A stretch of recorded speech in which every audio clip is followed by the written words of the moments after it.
আমরা আমাদের সাংগঠনিক একটা সিস্টেম আছে, কর্মপদ্ধতি আছে, সংবিধান আছে। আমরা ঠিক সেভাবে করেই ছাত্র সংগঠন ছাত্র শিবির পরিচালিত হয়ে থাকে। তো গত বছর 24-এর 31শে ডিসেম্বর আমরা কেন্দ্রীয় সদস্য সম্মেলন করেছি। এরপরে 11 দিনের মাথায় আমরা 132টি শাখার সবগুলো আমরা শাখারই সেট আপ সম্পন্ন হয়েছি। এরপর ধারাবাহিকভাবে শাখাগুলো তাদের ইন্টারনাল যে সেট আপগুলো রয়েছে সেটা করে থাকেন এবং সে আলোকে তারা তাদের কার্যক্রম পরিচালনা করে থাকেন। এখন প্রশ্ন হচ্ছে, এই 6 মাসে অপর যে সংগঠনগুলো রয়েছে তারা কতটি ক্যাম্পাসে কমিটি দিতে পেরেছে?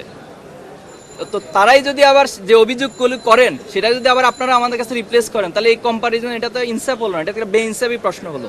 দেখুন, আমরা শুরু থেকে বলে আসছি, গণমাধ্যমে ইতিপূর্বে অনেকবার বলেছি যে ছাত্র সংসদ নির্বাচন এটি শিক্ষার্থীদের দাবি এবং দীর্ঘদিন এই ছাত্র সংসদ নির্বাচন না হওয়ার পিছনে মূলত ফ্যাসিবাদী রাজনীতিটা দায়ী ছিল। যেহেতু ফ্যাসিবাদের বিলোপ হয়েছে, এখন ছাত্র সংসদ নির্বাচনের মাধ্যমে ছাত্ররা, শিক্ষার্থীরা তাদের প্রকৃত প্রতিনিধি নির্বাচন করবেন, এটাই খুব স্বাভাবিক। কিন্তু আমরা দেখছি যে আমাদের বন্ধুপ্রতিম সংগঠন তারা এই নির্বাচন চায় না। কেন চায় না? তারা বলছে এখানে সংস্কার প্রয়োজন।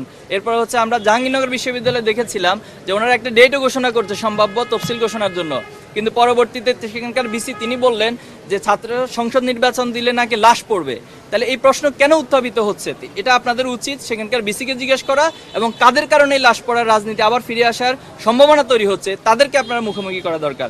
আমরা খুব স্পষ্টভাবে বলছি যে ছাত্র সংসদ নির্বাচন দ্রুত হওয়া দরকার এবং এটার মাধ্যমে শিক্ষার্থীরা তাদের প্রকৃত প্রতিনিধি পাবে এবং যেই প্রতিনিধির দায়বদ্ধতা সকল শিক্ষার্থীদের কাছে থাকবে।